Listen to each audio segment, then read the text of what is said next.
it there, I think, especially on push. I think it's why it's such like a great representative of the game, is that, yeah, you still have these fast-paced fights. You know, you're able to, you know, make plays all over the map. It sort of ramps up, right, as the match goes on. It gets more and more and more intense, and woof, you have a big sort of crescendo towards the end. That's really nice. I really like that. It's got that Overwatch music where it kind of adds to the suspense of it all. Yeah, and push, this happens in push a lot. It goes to overtime more often than it doesn't. And it was a decision that we made when we were developing the mode, where we had to decide what was more important for push. Was it for one team to be able to get the robot all the way to the end of the map? Or is it more important for the robot to be moving back and forth in the map? Because it's really hard to get both of those. And so we think that this mode plays better to have it moving back and forth more often. And so the mode mechanics and the map design is all kind of tailored to have that. And it makes it like really, really exciting.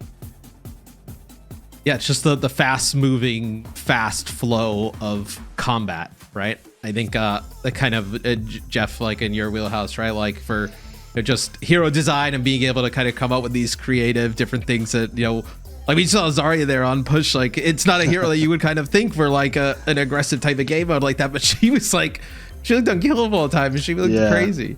She's really scary in this form for sure. And, you know, I think that's kind of what we're thinking for a lot of these, you know, sort of off-tanky kind of characters before, you know, Roadhog and D.Va. And we saw D.Va there played as well, and D.Va's gotten a lot of changes too. So I think it's worth noting that we're not like taking every tank and just making them super aggro. In some cases, we're pushing some of the more aggro tanks and making them a little tankier. So, I mean, a lot of cases they have a lot more health, as people notice, but D.Va has a lot more sort of matrix juice in the can, so she can use it a lot more. So that's an example of where we didn't just like give her more missiles or something like that and let her go kill everybody. It's like she can actually protect her team a little more. So she slides a little bit closer towards, you know, the defensive route.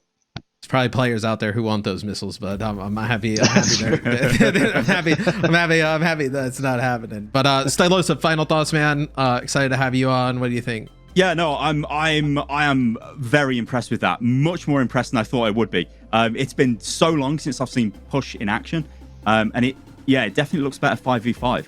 Like, yeah, I don't know. That's I want to see more. I want to see more of this. Like, you know, I feel hard done by just getting one game. You know? Yeah, Stylosa's not going to leave the call. He's just going to plant his stake down and just hang out. But guys, we're going to go for a quick break. Don't go anywhere. When we come back, Super's going to join the show, give his thoughts on some of the things he's seen, go over some of the stuff that's going on with the tanks. You don't want to miss it. Stay tuned.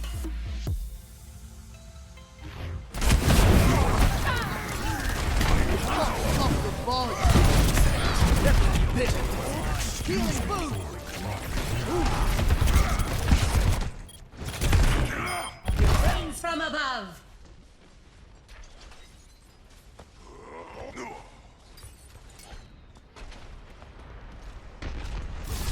It's just a scratch. You'll be fine. You're powered up. Get in there.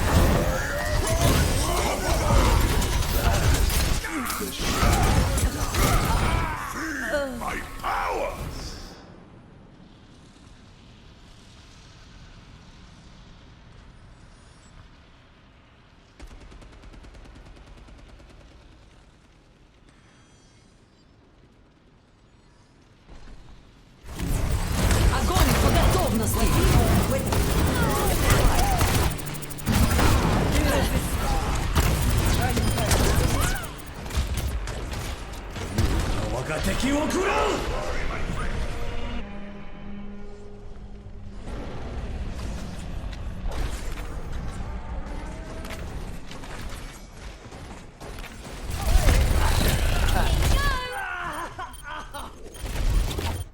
Translocated.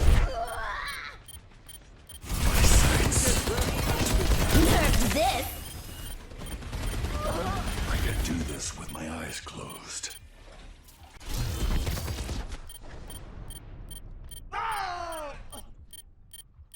Forward barrier.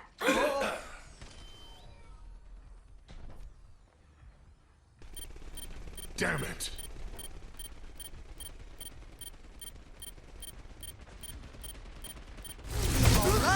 I'm going По готовности.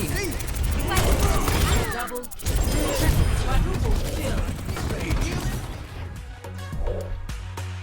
Welcome back, ladies and gentlemen, to the Overwatch 2 PvP developer livestream. I'm Mitch Leslie, and already we've seen a ton of what is in the works for Overwatch 2 PvP. There's a lot to take in, obviously, with new maps, new game types, and changes, of course, to some of the core mechanics of the game. So we're going to rehash a couple of things, of course, over the next few maps, but we want to drill down on a couple of the things we've already talked about so far. And to help me do that now, we'll be joining our Overwatch League superstar, Matthew Super Delissi, of course, is everybody's favorite neighborhood main tank. How you doing, Super? Obviously, big news today. I'd love to get some of your initial thoughts on it.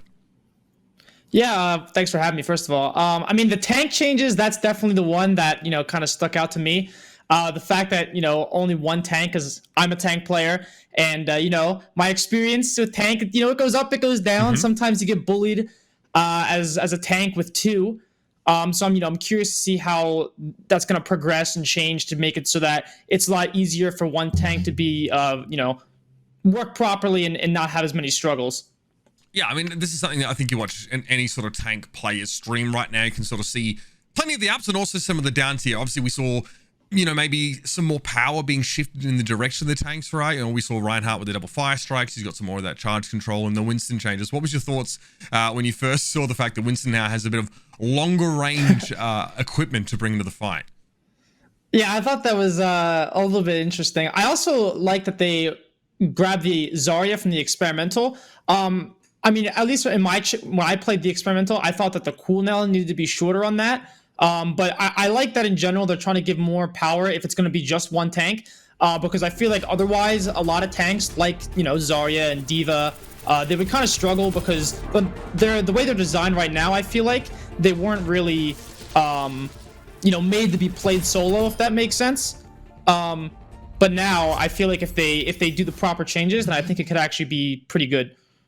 Absolutely. You saw there as well a couple of the changes. We mentioned Winston's maze. We haven't really talked about it. It's definitely part of a wider conversation that we can sort of tap into in a moment. And of course, we'll be rejoined in just a moment by some members of our development team as well to maybe add some context and field some more of these questions here. We already heard a little bit about D.Va and sort of the way that she was sort of tweaked. So I want to take this opportunity to bring back in Jeff Goodman, of course, the lead hero designer on Overwatch 2, and Dion Rogers, our associate art director. Guys, thank you so much for joining us here. Of course, now you have a bona fide main tank player at the professional level in the room here, and Super, of course, a chance to share some of your thoughts. But gentlemen, overall, it definitely feels like the role of the tank changes vastly now in this landscape. Not only is it just one tank, but maybe some of the roles or things you're expected to do in the game may have shifted.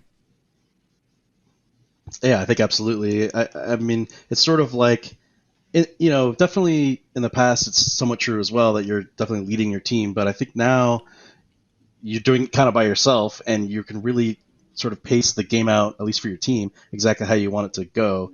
Which, so I think some people are sort of, internally, we've had people like kind of worried about that pressure a little bit. Like, oh man, that's a lot of I have a lot of responsibility now. But I think as you start to play it and you just realize that, wow, I actually have a lot more tools to do this than before, though. I mean, I'm a lot stronger. I can actually survive these encounters a lot more, especially with healers both focusing on me now and everything. So it ends up just kind of being empowering and super fun when you get in there, especially obviously with the ability to cancel Reinhardt charge and stuff, so you don't have to overcommit. And you can poke a little bit with Winston, so you don't have to overcommit with him either. And so a lot more control. Yeah, I mean... Yeah, I agree. Yeah. Oh, sorry. Earlier I mentioned I used to be a Brian main as well. Nice. And these changes. So it took me a while to get used to the changes, but I agree with what Jeff said. There's a lot more choice and tactical decisions you're making as the tank now. That it just feels fun and really good for the team. I love that you sort of mentioned Reinhardt here as well, because I don't know if something that we maybe haven't covered at great depth so far, but because the role of the tank maybe changes, or maybe it becomes more focused now to some degree. Reinhardt, obviously, we've known him to have a sort of a passive ability on live where he's less affected by some of this crowd control or knockback stuff. Oh, yeah. I want to talk a bit about role passives, because that's something that is coming to Overwatch 2 and really sort of sets some of these roles apart from each other a bit more, Jeff. Yeah, so this is a new thing coming to Overwatch 2. It's, for those that don't know, it's every role So tanks, DPS, and support get a passive or a set of passives related to their role. So in this case, you can see tanks have a couple things associated with them. One is they're reduced; they get knockback reduction on them, so you can't knock them around quite so easily, which thematically makes sense too. But if you're a tank player, you playing against Lucio and whoever else, it can be really infuriating sometimes, just be flying around all the time, not be able to control your character as well. So that's one of the things they get. And the other thing they get that we've heard about tanks, especially tanks like Roadhog who don't have a barrier, is people feel like they generate too much ultimate for the enemy team, especially if you're trying to be aggressive, which is what we're trying to incentivize. That you come in, maybe you cancel charge and try to get hammer swings in there to build your ult, but like, was that a worthwhile trade-off if the enemy shot you so much that they built more ult than you did? So what we've done is shooting an enemy tank generates less ult for you, so your enemies get less ult for shooting you across the board for all tanks now. And these are obviously the values we're tuning, but you can kind of see it here a little bit. Depending on who you're shooting, you generate a lot less ult. And then for DPS players, the role passive they get right now, and this is something we're definitely iterating on and tuning, maybe even more aggressive than the other ones, is they get a movement speed bonus just across the board, which you can see here. You can see it's not like massive. It's not like everyone's going to be soldiers sprinting around the map or anything. But we have found so far, like, players probably attest to this too. Like any kind of movement speed changes to anything is huge. This is why Lucio was considered sort of like, mandatory for so long, because he was the only one bringing move speed. Granted, he's a lot more move speed, but so we started a little higher. We were tuning it back a little bit. We're trying to find the number here, but it's really interesting in what it allows you to do as far as even just like basic map traversal. You can just flank a lot easier, and you don't have to commit as much time to the flank and to get back. But also, like, there are times where, let's say you're like Reaper or something, and you commit your resources to get at an enemy Zenyatta or something, and he's trying to run around a corner, just get away from you, and you could just catch him. Give it a little bit of time, you'll just get up close to him and close that gap. So that's pretty powerful, even though it's kind of a little subtle there. And then the support changes this is probably something that Ana mains especially are gonna love to hear, but the support players all get automatic health regen after a certain amount of time of not taking damage, which is basically Mercy's passive. That's great. Right, exactly. So it's Mercy's passive, but a lot less of a degree, and Mercy's passive will still exist as like a much stronger version. But this is still there, so I always feel like you're an auto player. Obviously when you're really low, you're like, I guess I'll nade myself. But sometimes you're missing like 50 health, and you're like, am I going to waste my nade just to heal myself? Where's my other healer? Usually like, the other healers in front of you as well, so like they have to turn around to see you. Right. Exactly. So that's been really awesome, especially for us designing new heroes, because I feel like we're in this position every time we design a new healer. It's like, okay, well, we have to come up with some mechanic that they can heal themselves, because it's like ridiculous that you can't shoot yourself in the foot or whatever is always on a joke. But so now they have these sort of like, we don't have to worry about that anymore unless we wanted to add something like in Mercy's case or even Zenyatta's case for shields. Shields regenerate on top of this, so you'll actually get double regen if your shields are regenning. So those heroes still retain their sort of extra regeneration bonuses, but it's a lot nicer for Ana. Now, of course, on the horizon, we're going to be showing more of our new maps here in Overwatch 2. But something I noticed that kind of snuck past us here, some footage of Mei. So walk us through this, because Mei seems like she's been changed pretty drastically, at least in terms of how she operates. So this is actually kind of the tip of the iceberg, and some changes I can talk about. But Mei was the first one we sort of checked into the build and wanted to play with for a long time. So if you notice here, she doesn't actually fully freeze the enemy here at all. She still slows them, but she doesn't never go to a stun all the way. Thank God. The compensation, of course, does a lot more damage. So it's really scary to be getting hit by her because you're taking damage and you're slowed. But of course, there's a lot of ways to escape. You can have help and everything, but you never actually get in that lockdown state and be like, okay, well, here's the free headshot. I guess I'm dead. And for her, it's really interesting too, because she still has, at least right now, she still has that sort of cleave effect, the piercing that can hit multiple targets. So, and you're doing so much damage now. It's kind of fun to play this game and try to get all this extra damage, because you could straight up just kill people now by piercing through tank, or certainly if Zarya's ulting or something like that, you can just pierce through everybody and just kill them yourself. So it's kind of an interesting, still has an interesting back and forth with her secondary fire as well. But as I mentioned, it's kind of the tip of the iceberg, because what we're really playing around with, and this isn't actually in this build, this is something we've been experimenting with, hasn't quite been successful enough to quite put it in the build yet, but this is something we're looking at, is just generally looking at crowd control across the whole game. Like, where do we want it to be? Who should have it? Because we certainly we've gotten feedback over time. We totally understand and respect. Like, sometimes you're playing against, the ultimate CC team with like May and I don't know, McCree and whatever, and especially as a tank. I'm sure you're well aware of this. And you're just like, oh my god, I hate my life. So we've been experimenting with like just generally setting guidelines. Like, okay, tanks should probably have CC. They're all about space control, and they have that role to be able to earth shatter or create that those great opportunities. But should as many DPS heroes have CC as May? Maybe McCree doesn't need a stun, and so we're looking at all of these, especially mostly actually really the DPS and the supports. Currently, like, again, this is all like really hot off the presses because it's not even in this build, but we're probably thinking that like Ana's pretty cool right now. People are generally pretty cool with her sleep. There's a skill shot element involved. You can give me one There's more sleep, a lot of if you want. just keep going. How about like a fan of sleep darts? It just kind of hits everybody. You're giving me cool talent ideas, actually. So like that, we're still playing. That one seems pretty cool, but like McCree, probably not so cool, even though he's sort of like ingrained on McCree as a stun. That's like what he's about. But it's like, okay, well, what if he didn't? What if he had something else? Or what if it worked a different way? And of course, that almost has as many ramifications as the tank changes, because it's like now we're talking about, okay, we take all the CC away, Tracer, Doomfist, Wrecking Ball. These heroes are just like out of control now, right? Because like they're sort of heavily countered by CC. So then we got to go back and change those heroes, of course, as well as the compensation for the CC heroes. So that is something that's heavily in progress, and I'm hopeful that I think we'll be able to get some reductions in there. I'm sure. I think a lot of our fans would like to see it. So trying to, a lot of these changes, including the tank changes, are trying to get back to like, core shooter roots. It definitely feels like, Jeff, we were at points we were wondering, like, is this game like a MOBA? Like, how important is that positioning, the tactical, the ability usage element? How important is the shooting element? It's not uncommon for, for developers to say this game's all, it's about the gunplay, but as the game evolves and you have these ideas and you bring these new abilities in, that it can sort of change that. Super. Usually, mate, it's hard to get you to stop talking, but you've had a moment to absorb some of this. Let's talk about how you think the role of the main tank or tank in this regard is going to change in maybe an Overwatch 2, and sort of some of your thoughts about where the CC is going. How's it going to feel? You have a rock hard mental, dude. Like the way you sit on that stream and you just go. But tell us how you think this sort of changes. Yeah, so that was kind of a big worry of mine, was like you say one tank, and then I'm thinking current Overwatch where you're playing against a Brig and then an Ana and then a McCree and a May, and then you're stun locked for 17 seconds, then you want to alt F4.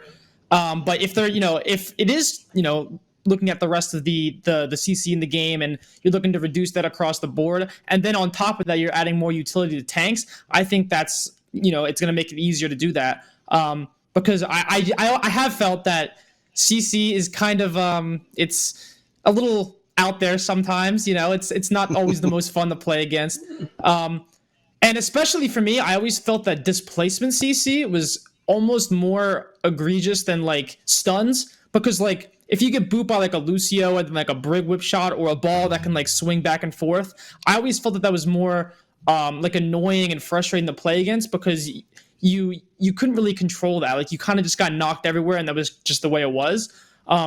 Are those being like looked at as well as stuns, or is it like everything across the board? Yeah, definitely. But the nice thing is we have this new tuning knob of the tank passives to say, if we still want Lucio to be able to boop enemies off cliffs or something and still leave that strong, but we still think tanks are being booped too much, we can just dial that like knockback reduction up a little bit for the tanks, so they're less affected by it. So it's a nice place to be.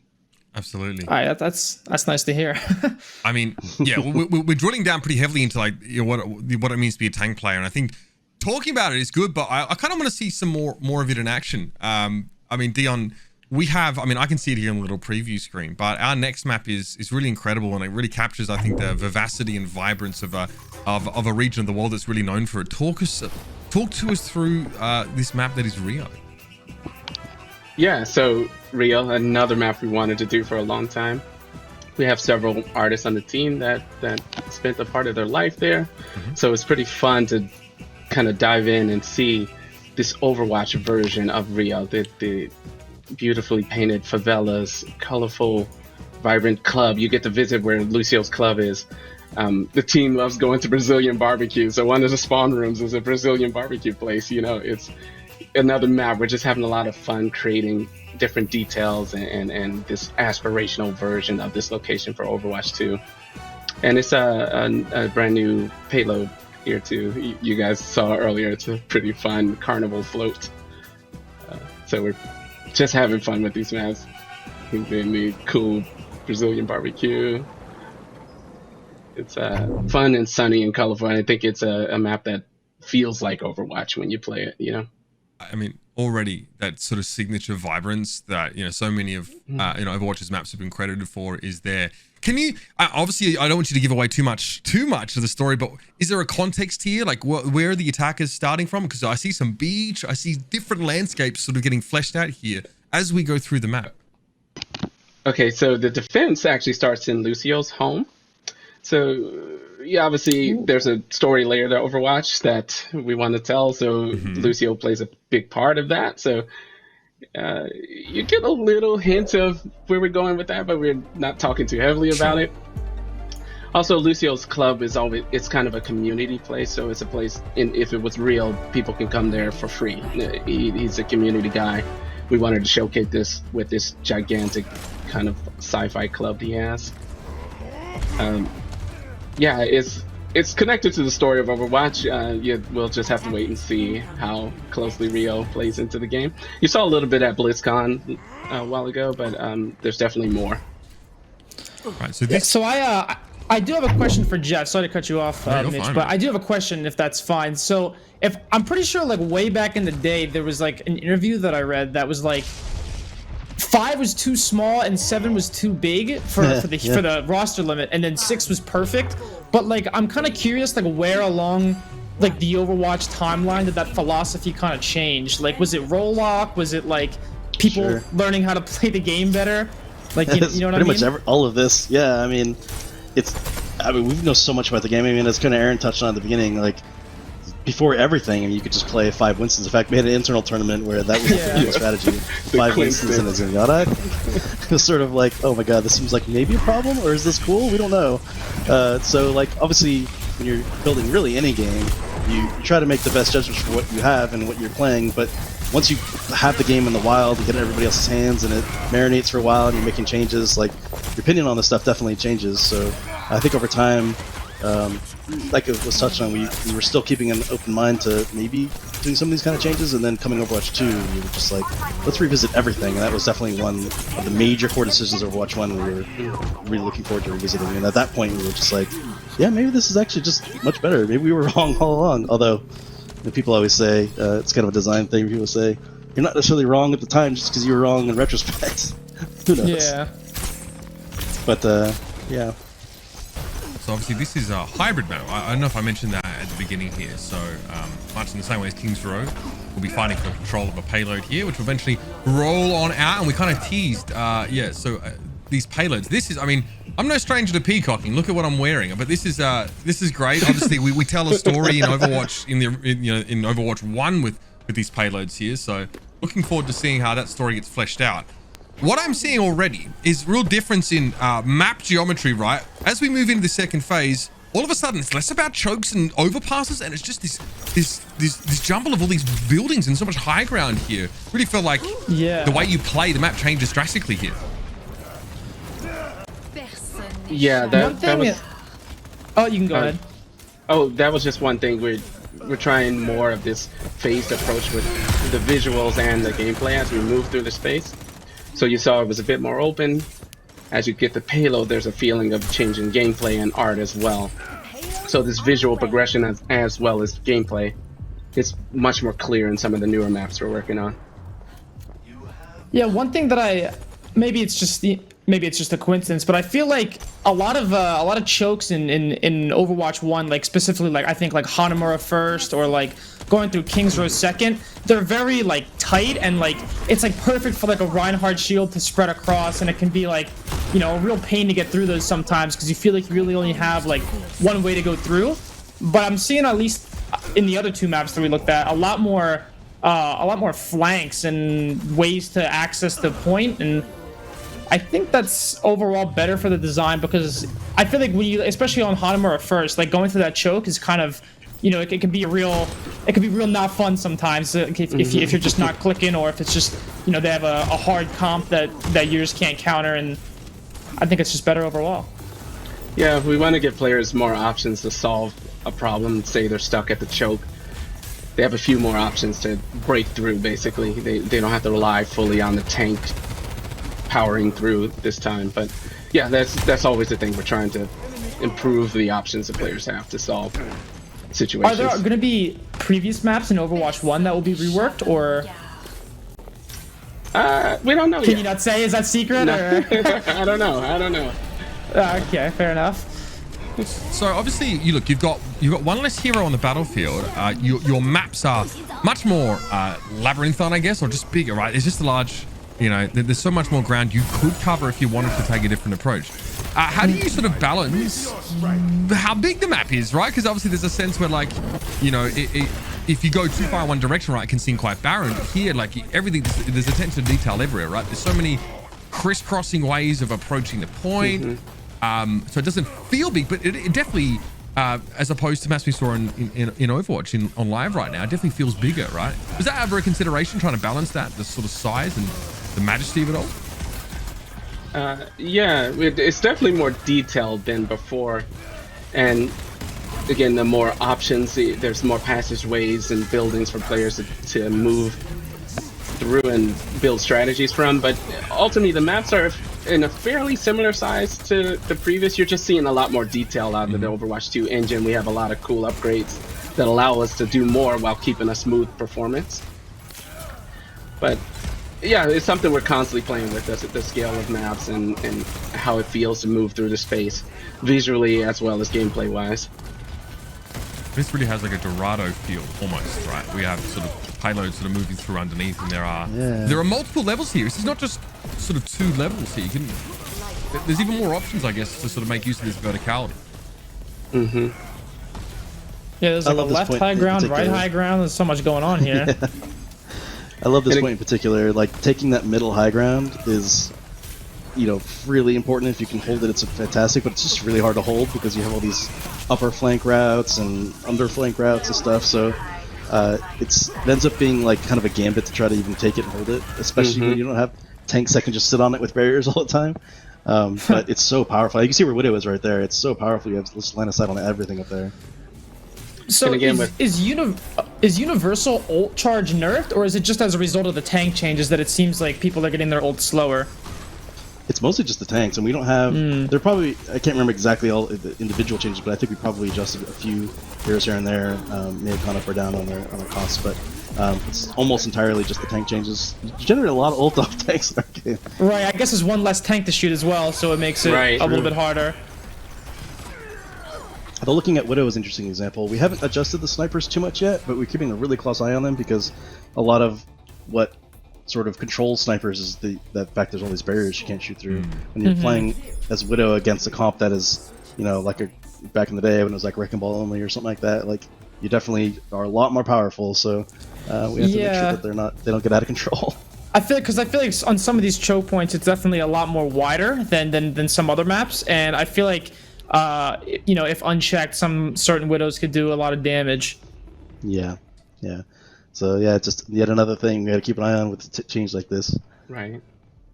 I mean, you know, we talk about how sort of tanks have changed now to sort of allow them to be more multi-purpose or sort of fill a broader spectrum of roles.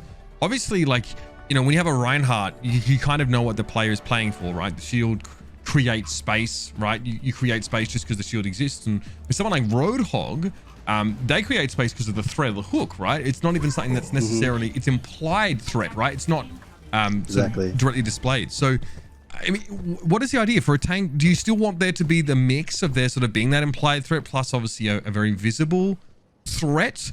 You know, has it changed the way you think about how tanks create spaces now? Obviously, all tanks have to be able to do that to some degree, regardless if they have a shield or not.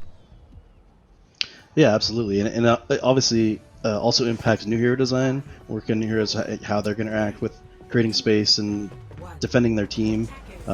Certainly looking at Arisa's not being played here for a reason because we're looking at her really heavily. Any hero that has sort of just the really kind of heavy static slow defense are the ones we're kind of trying to hit the hardest first. And then, just that alone already makes Roadhog shine a little bit because he's not being compared to the huge barrier Reinhardt. But certainly, should have healed there first probably, but he went for it. Yeah, so like there's a lot of changes we can make now in this world that would have been really scary to make before. Especially in regards to cooldowns. So like Roadhog used to have a much faster hook way back in the day. Maybe we could bring that back, especially in a world where all the tanks are pretty aggressive, so it doesn't feel like it's super crazy. We still want to make sure there's enough like counterplay. You don't want to feel like I made him dodge the hook and then we had no opportunity to attack because he just hooked again right afterwards. So it's certainly a balancing act, but a lot of the tank sort of tankiness can be just in the hero themselves now. Because if you get to go in and be threatening, like with all this extra damage, and just be hard to kill, you're just freeing space by existing. What an animal. Obviously, Super, I'm curious at your opinion here. Obviously, as someone who plays tank, right, and you'll play, main tank as we called it, or off tank. What is it that makes you sort of feel most powerful when you're playing tank, right? Because obviously, all the heroes offer something so different, each of them. But could you narrow it down to something? What makes you feel like MTD feel, Yeah, I feel like a lot of it comes down to like decision making, right? And a lot of that currently is kind of based off of the fact of what your second tank is doing, which is obviously no longer a thing because there's a removal. And I feel like this is really gonna have to rely a lot more on like your supports keeping you a lot more alive as opposed to like your off tank or secondary tank, being in coordination with you, because the supports now, they only have to focus on one tank in particular,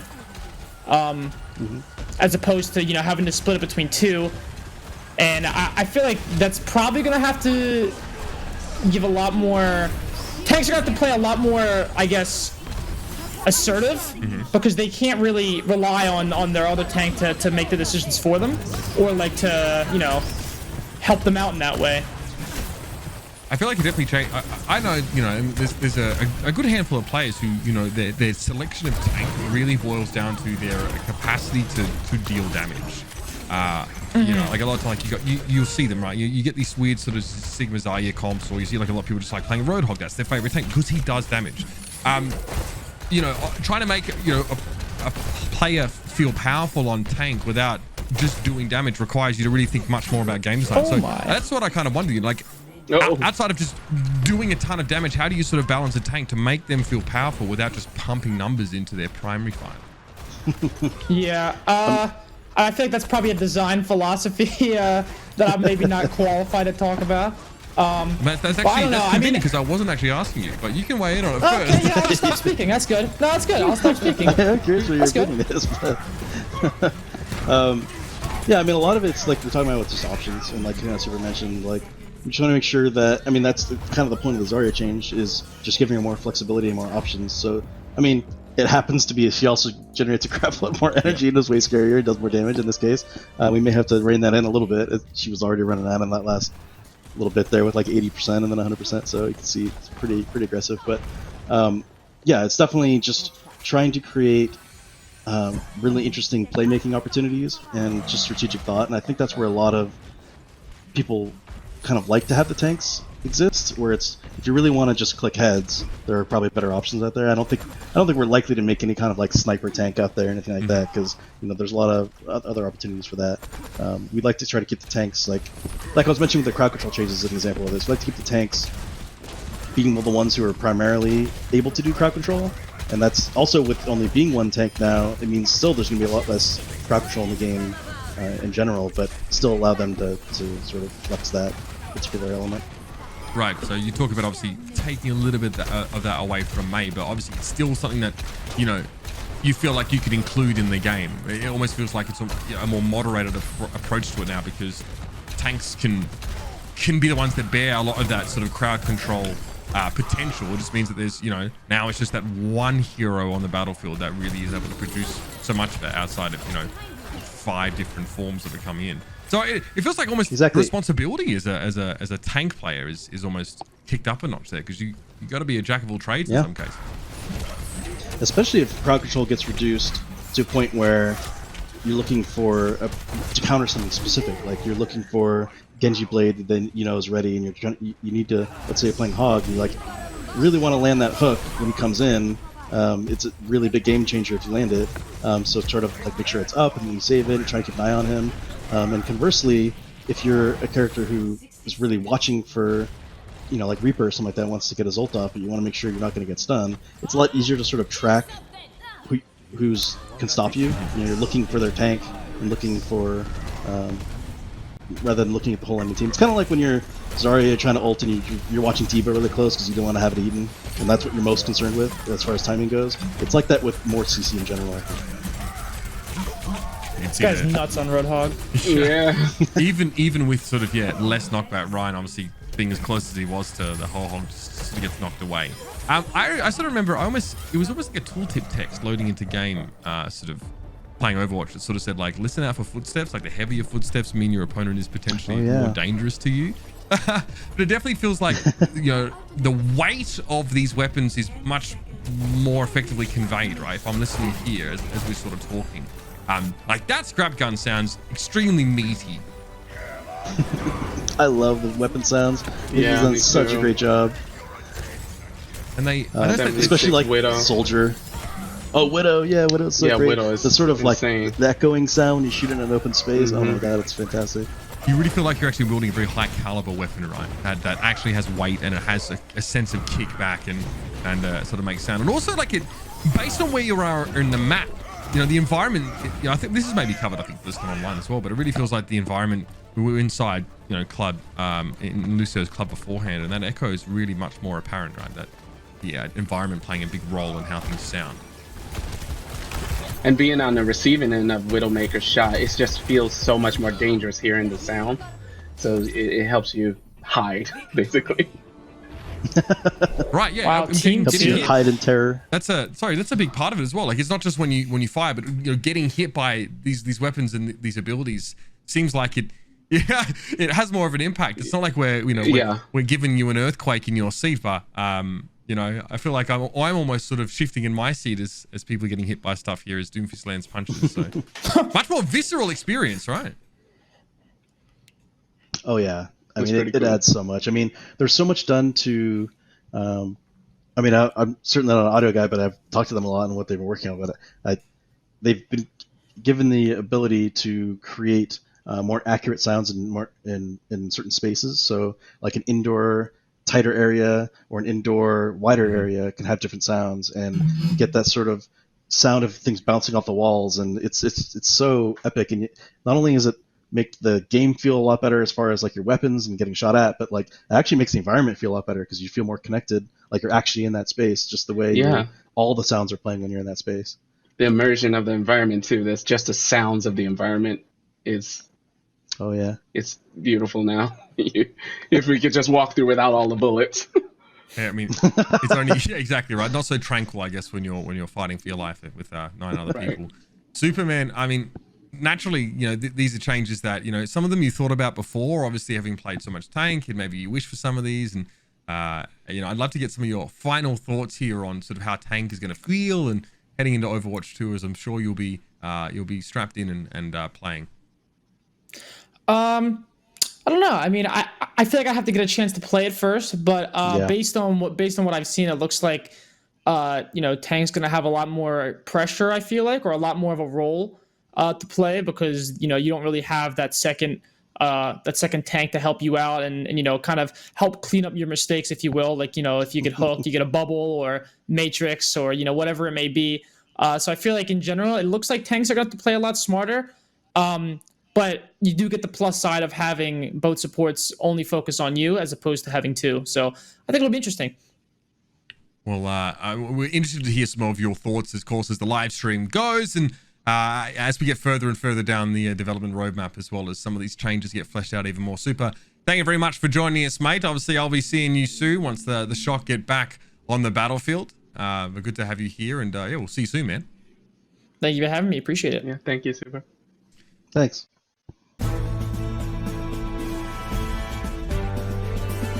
Let's get down to business to defeat the Huns.